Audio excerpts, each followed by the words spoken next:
Hello friends, myself Dr. Nidhi Darbari on My Education Treasure, and today I am going to explain about the Upanishads. The Upanishad. The word Upanishad has been derived from the root Upanishad. Up means nearby and shad means sit. That means to sit down near someone. Hence, its original meaning is the sitting down of the selected pupil under the feet of his guru, the teacher, for the purpose of confidential communication of the secret knowledge. So, Upanishad contains the knowledge imparted by the gurus to their disciples. Only that part of Vedas which contain logical and philosophical discussion on various subjects are called Upanishad. A number of treatises were prepared first orally and then in writing and were called by the same name of Upanishad. Today, Upanishads specify philosophical knowledge and spiritual learning. The main motto of the Upanishad is knowledge awards salvation. Our nation's motto Satyamev Jayate is taken from the Mundakopanishad, meaning truth alone triumphs. Upanishads are called Vedanta, the end of the Veda. Firstly, because they denote the last phase of the Vedic period, and secondly, because they reveal the final aim of the Veda. The oldest Upanishads are Brihadranayaka and Chandayog Upanishad, which date as back as the first millennium BC.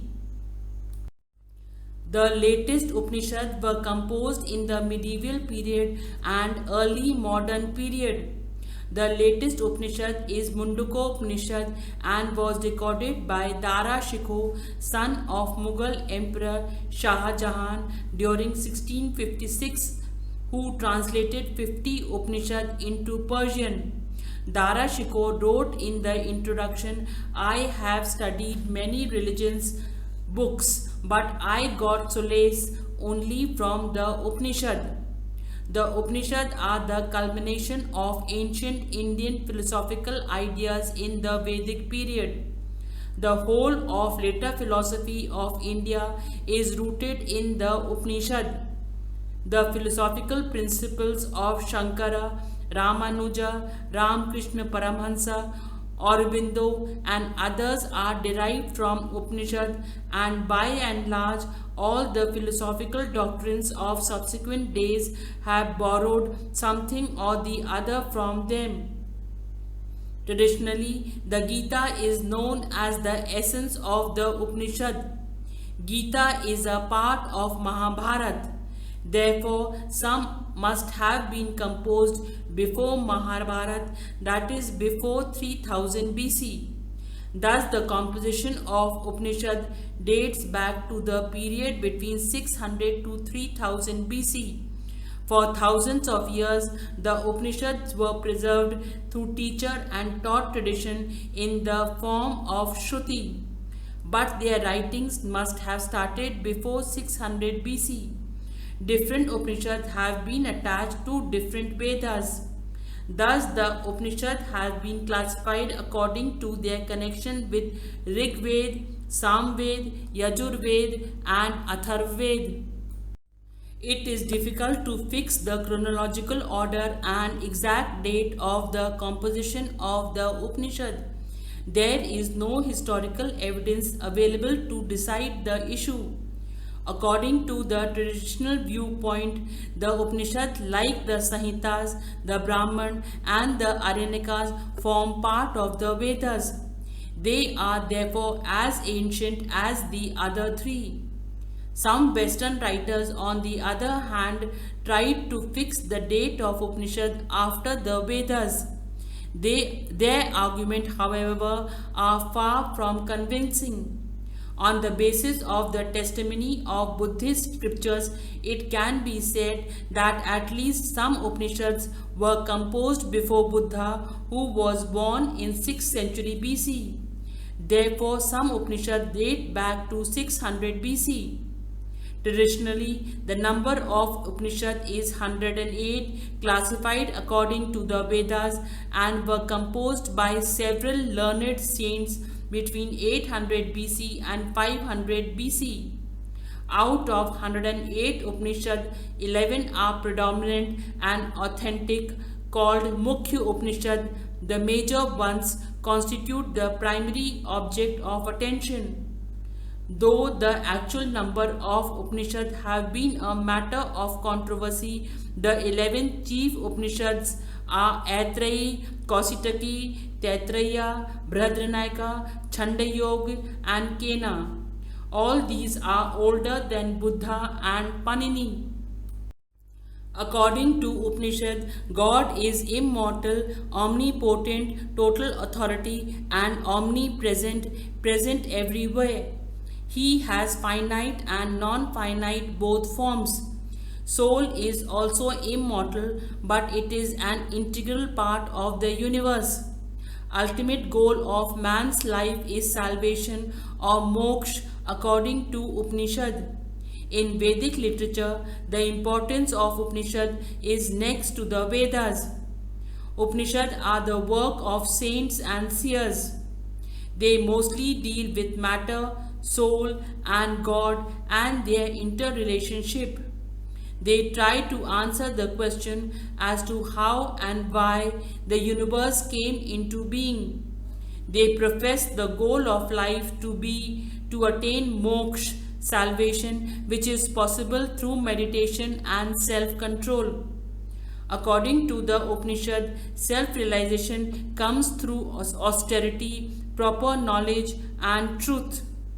Inside the body, the self is full of life, light, and purity, and it is perceived by those who exercise self-control.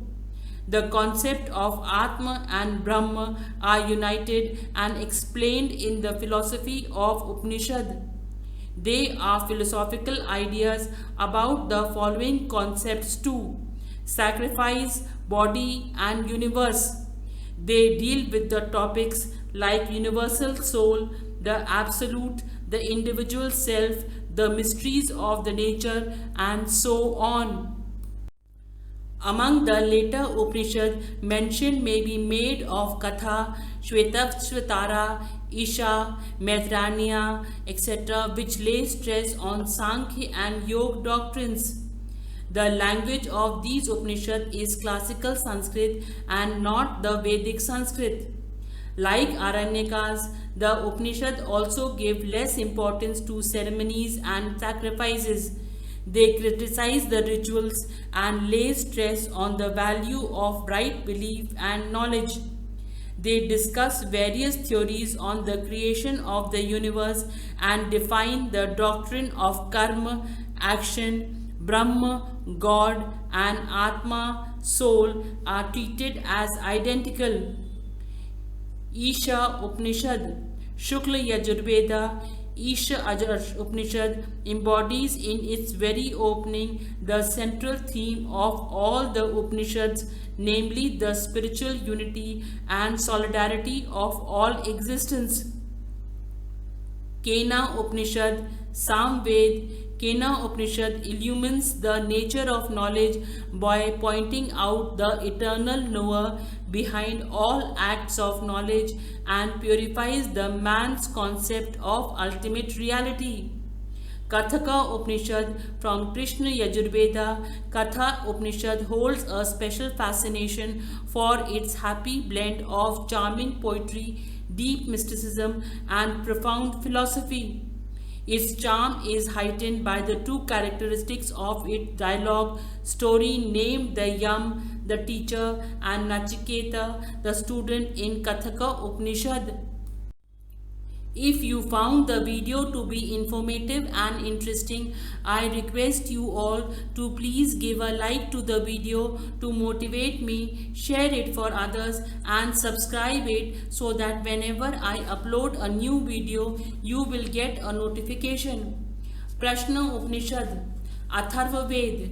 Prashna, as its name implies, is an Upanishad of questions. Each of its chapters comprises a question asked by a group of 6 students on various aspects of Vedanta. Mundaka Upanishad from Atharvaved. The Mundaka classifies all knowledge into para, higher, and apara, lower. The Mundaka Upanishad is chiefly notable for the clear distinction it makes between the higher knowledge, the supreme Brahma, and the lower knowledge of the empirical world. Manduka Upanishad from Atharvaveda. Manduka surveys the whole of experience through a study of 3 states of waking, dream, and dreamless sleep and reveals the Atma, the true self of man. Chandayog Upanishad and Samved. Chandayog Upanishad provides an impressive account of man's spiritual education and his growth from worldliness to spirituality. The doctrine of the cosmic self, Vaishvanara Atma, is taught in several stories in Chandayog Upanishad. Aitreyi Upanishad, Rig Veda. The Aitreyi establishes the spiritual character of the Absolute through a discussion of the nature of the self of man. Taittiriya Upanishad, Krishna Yajurveda. Taittiriya Upanishad provides a scientific definition of the Brahma as that from which all these human beings are born, by which after being born they live and into which they emerge when they cease to be. The Brihadaranyaka Upanishad, Shukla Yajurved. Brihadaranyaka, the largest of the Upanishad, as its name implies, introduces us to 4 outstanding personalities which illuminates its pages. They are Janak, the philosopher king, Yagnavalakya, the philosopher sage, Maitreyi, the deeply spiritual wife of Yagnavalakya, Gargi, the gifted woman speaker and philosopher. This Upanishad, through its fascinating dialogues conducted by these personalities, expands its nature of the divinity of man and the spiritual solidarity of the whole universe in Brahma. The first form of the doctrine of transmigration and the concept of karma is given in the Brihadaranyaka Upanishad and also in fuller form in Chandayog Upanishad, the 2 oldest and most important of the Upanishad. The fundamental doctrine which pervades all the genuine Upanishad can be summed up in the following sentence: the universe is Brahma, but the Brahma is the Atma. Thank you very much for patiently watching the video and don't forget to subscribe.